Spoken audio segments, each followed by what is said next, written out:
बिहार विधानसभा चुनाव के पहले महागठबंधन में महाभारत शुरू हो गया है। पहले ही कांग्रेस तेजस्वी यादव को आंख दिखा रही थी, लेकिन अब माले भी तेजस्वी यादव पर प्रेशर बनाने की कोशिश कर रही है। भाकपा माले के महासचिव दीपांकर भट्टाचार्य का बड़ा बयान निकलकर सामने आया और उन्होंने 45 विधानसभा सीट पर दावा ठोक दिया है। 2 दिन बाद बैठक होने वाला है। दरअसल महागठबंधन की कोऑर्डिनेशन कमेटी की बैठक होगी, लेकिन इससे पहले भाकपा माले तेजस्वी यादव की टेंशन को बढ़ाते हुए नजर आ रही है। आज इसी मुद्दे पर बातचीत करेंगे। मेरा नाम नेहा है। हमारे वरिष्ठ सहयोगी विवेकानंद जी जुड़े हैं। विवेकानंद जी, हम लगातार कई बार महागठबंधन पर बातचीत कर चुके हैं। बैठक इतनी हो रही है, कोई निष्कर्ष नहीं आ रहा, इस पर बातचीत कर चुके हैं। लेकिन पहले से कांग्रेस आंख दिखा रही थी, अब भाकपा माले भी तेजस्वी पर प्रेशर बना रही है। बिल्कुल। और टाइमिंग देखिए, 12 तारीख को बैठक है महागठबंधन की, और बैठक से ठीक 48 घंटे पहले भाकपा माले के जो राष्ट्रीय महासचिव हैं, जो अब तक कहते थे कि महागठबंधन 243 सीटों पर चुनाव लड़ेगा और सभी लोग 243 सीटों पर चुनाव लड़ेंगे, इस बार भाकपा माले के जो राष्ट्रीय महासचिव हैं, उन्होंने स्पष्ट तौर पर कह दिया है कि हमारी पार्टी 40 से 45 सीटों पर चुनावी तैयारी करें। उन्होंने मंशा अपनी बता दिया है कि भाकपा माले की मंशा क्या है। भाकपा माले की मंशा यह है कि पार्टी कम से कम 40 से 45 सीटों पर चुनाव लड़े। महागठबंधन के अंदर उन्हें इतनी हिस्सेदारी जो है वो दी जाए, एकदम क्लियर है। तो कल परसों बैठक है और बैठक से ठीक पहले अगर इस तरह की बात सामने आ रही है तो स्वाभाविक है कि महागठबंधन में महाभारत है, महागठबंधन में सीटों को लेकर के खटपट है। अभी तक कांग्रेस पार्टी तेजस्वी यादव को परेशान कर रही थी, अभी तक कांग्रेस पार्टी तेजस्वी यादव को मुख्यमंत्री का चेहरा बताने से, चेहरा घोषित करने से कांग्रेस पार्टी इनकार कर रही थी। और अब वही जो दूसरी जो सहयोगी पार्टी है भाकपा माले, अब उनकी तरफ से स्पष्ट कर दिया गया है कि हमें कम से कम 40 से 45 सीटें मिलनी चाहिए, हम लोग इतनी सीटों पर तैयारी कर रहे हैं। तो तैयारी का मतलब यही होता है कि हम अपनी हिस्सेदारी मांग रहे हैं। तैयारी का मतलब ये नहीं होता कि आप अलग होकर के तैयारी करें, मतलब महागठबंधन के अंदर आप इतनी हिस्सेदारी, इतनी सीटों की डिमांड कर रहे हैं। तो कहीं ना कहीं मीडिया के सामने दीपांकर भट्टाचार्य ने क्लियर कर दिया है कि हमें महागठबंधन के अंदर 243 में 40 से 45 सीटों की हिस्सेदारी मिलनी चाहिए। और कांग्रेस पार्टी एक तरफ कही रही है कि 70 से कम पर कॉम्प्रोमाइज नहीं होगा, और 70 सिर्फ एरू गैरू सीट नहीं बल्कि जिताऊ सीट चाहिए। तो अब आप देखिएगा, और एक और जो सहयोगी पार्टी है मुकेश सहनी की पार्टी, वो भी डिमांड कर चुकी है 60 सीट। लेकिन मुकेश सहनी की पार्टी के डिमांड से कोई मतलब नहीं है, कांग्रेस पार्टी के भी डिमांड से बहुत ज्यादा मतलब नहीं है, मतलब भाकपा माले से है। क्योंकि भाकपा माले 2020 में जब आरजेडी के साथ मिलकर के लड़ी तो उसका रिजल्ट आप देखिएगा, जबरदस्त रिजल्ट है।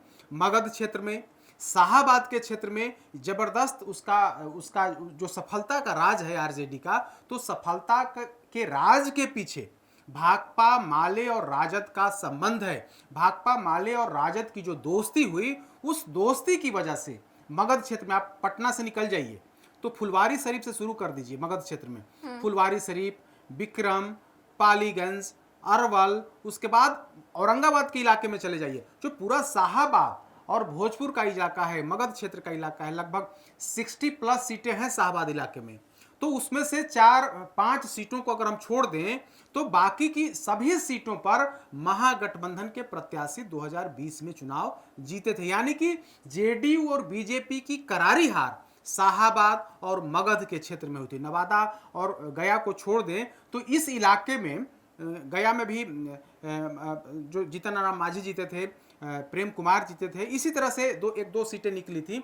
बाकी अरवल, जहानाबाद, औरंगाबाद, सासाराम, कैमूर के इलाकों में जेडीयू और बीजेपी की करारी हार। और करारी हार के पीछे जो सबसे बड़ी वजह थी वो यह थी कि भाकपा माले ने राजद से दोस्ती कर लिया, और उस दोस्ती का परिणाम यह हुआ कि शाहाबाद और मगध क्षेत्र में महागठबंधन को बड़ी सफलता मिली, बड़ी जीत मिली। अब आप 2020 की बात 2024 में भी आ जाइए तो 2024 में भी देखिए, काराकाट सीट जीत गई, भाकपा माले जीती। औरंगाबाद सीट भी आरजेडी जीत गई, भोजपुर सीट भी आरजेडी जीत गई, सासाराम सीट भी कांग्रेस पार्टी जीत गई, इधर पाटलिपुत्रा सीट भी आरजेडी जीत गई, तो जहानाबाद सीट भी जीत गई।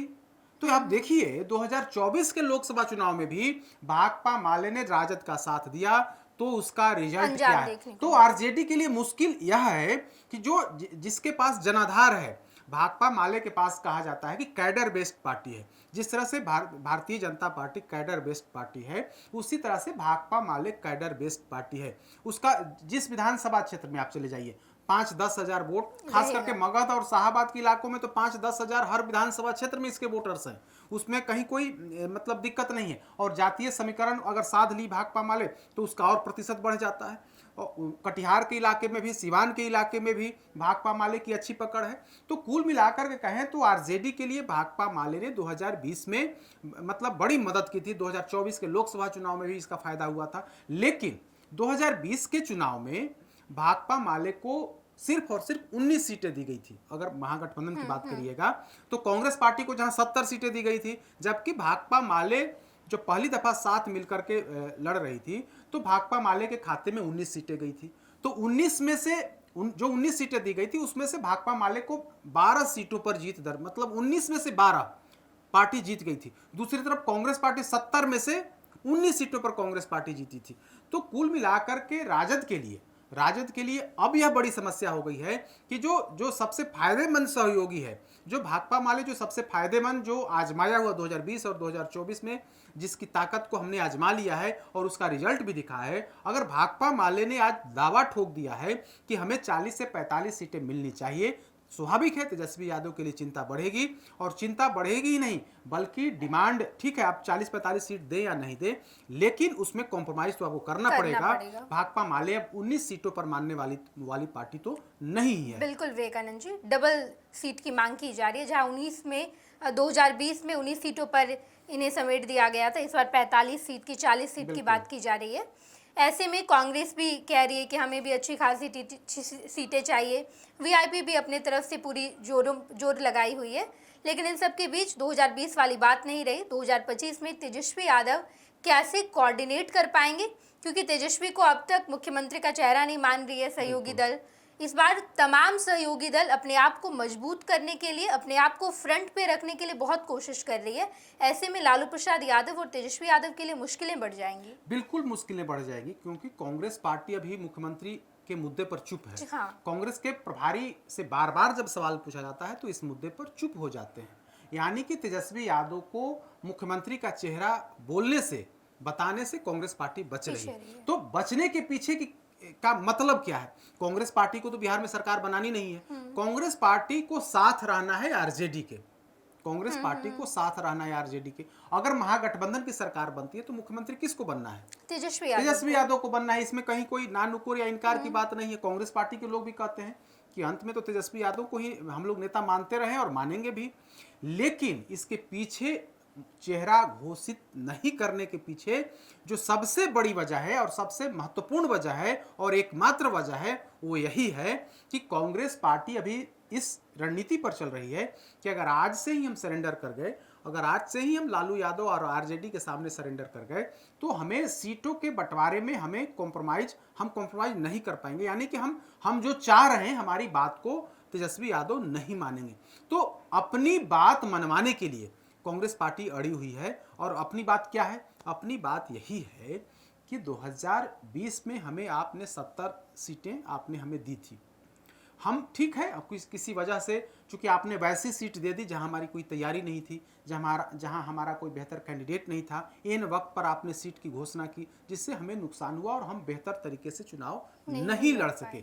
इस बार कांग्रेस पार्टी यह चाह रही है कि एक तो सीट बंटवारा समय से पहले हो जाए, और सीट बंटवारा हो तो हमें बेहतर सीट, 70 सीटें तो कम से कम मिलनी ही चाहिए, और उसमें भी जिताऊ सीट चाहिए। वैसी सीट जहां पर महागठबंधन का मजबूत जनाधार हो, जहां पर कांग्रेस पार्टी मजबूत स्थिति में हो, जहां पर हमारे बेहतर कैंडिडेट हों। हम वैसी सीट, यानी कि मन माफिक, मन पसंद सीट हमें चाहिए। कांग्रेस पार्टी की रणनीति यही है।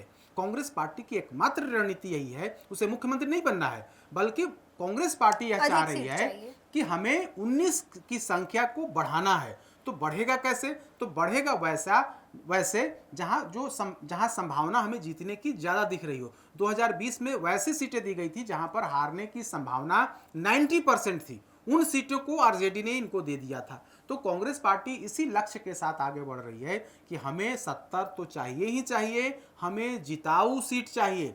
तो कांग्रेस पार्टी की जो रणनीति है तेजस्वी यादव समझ रहे हैं, लिहाजा सब कुछ समझते हुए भी वे कुछ बोल नहीं रहे हैं, कांग्रेस पार्टी पर चुप्पी साधे हुए हैं। तो चुप्पी साधने कि उनकी अपनी मजबूरी है कि अगर कुछ बोलेंगे तो कांग्रेस की तरफ से भी प्रतिक्रिया आएगी, तो नुकसान तो स्वाभाविक है महागठबंधन के सबसे बड़े घटक दल के नाते आरजेडी को होना है। कांग्रेस पार्टी के किसी नेता को, यहाँ राहुल गांधी को तो मुख्यमंत्री बनना नहीं है, राहुल गांधी को प्रधानमंत्री बनना था 2024 में, तो 2024 में बनना था, तो उन्होंने अपने हिसाब से काम किया। अब चूंकि तेजस्वी यादव को मुख्यमंत्री बनना है, कांग्रेस पार्टी सहयोगी पार्टी के तौर पर बिहार में काम कर रही है, लिहाजा सहयोगी अपने हिसाब से प्रेशर बना रहे हैं तेजस्वी यादव पर कि हमारी बात को मानिए। अब यहाँ दूसरी जो पार्टी है भाकपा माले की हमने जो बात करी, तो भाकपा, अब कांग्रेस पार्टी, अब आरजेडी को लगता है कि भाकपा माले को हमको साथ रखना ही है, साथ रखेंगे तो स्वाभाविक है कि फायदा होगा।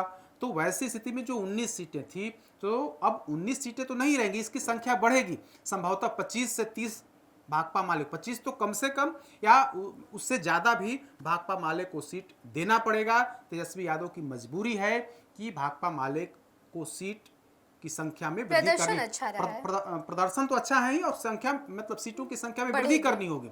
भले ही कांग्रेस की सीट में 70 से आप 60 कर दीजिए, लेकिन भाकपा माले की सीटों की संख्या में हर हाल में बढ़ोतरी करनी पड़ेगी, तभी इस बार भाकपा माले के जो नेता हैं दीपंकर भट्टाचार्य हैं वो मानेंगे। क्योंकि भाकपा माले के विधायक महबूब आलम पहले कह चुके हैं कि 2020 में हम लोग मतलब गलती कर बैठे, 2020 में हमें सिर्फ और सिर्फ 19 सीटें दी गई, फिर भी हम लोगों ने कुछ नहीं बोला, हम लोग साथ मिलकर के चुनाव लड़े, लेकिन इस बार वैसा नहीं होगा।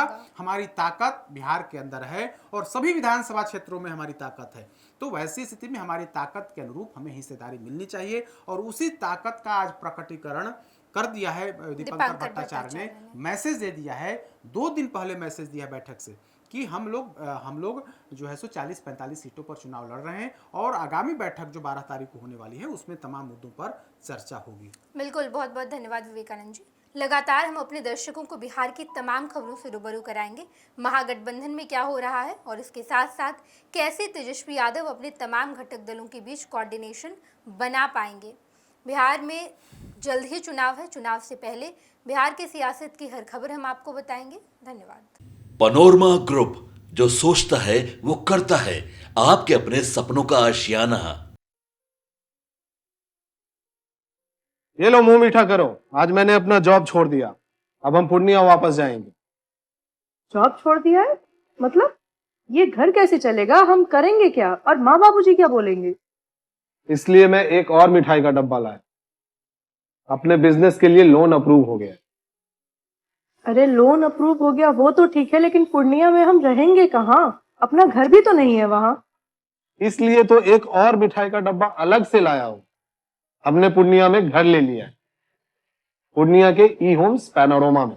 पूर्णिया में पैनोरमा ग्रुप लेकर आए हैं ई होम्स पैनोरमा, बड़ा घर, आलीशान जिंदगी और अत्याधुनिक सुविधाओं के संग। अरे अब क्यों मुंह मीठा करवा रही हो? क्योंकि हम घर वापसी जो कर रहे हैं। घर वापसी की खुशी पूर्णिया में ई होम्स पैनोरमा के संग। E homes Panorama, luxurious lifestyle redefined.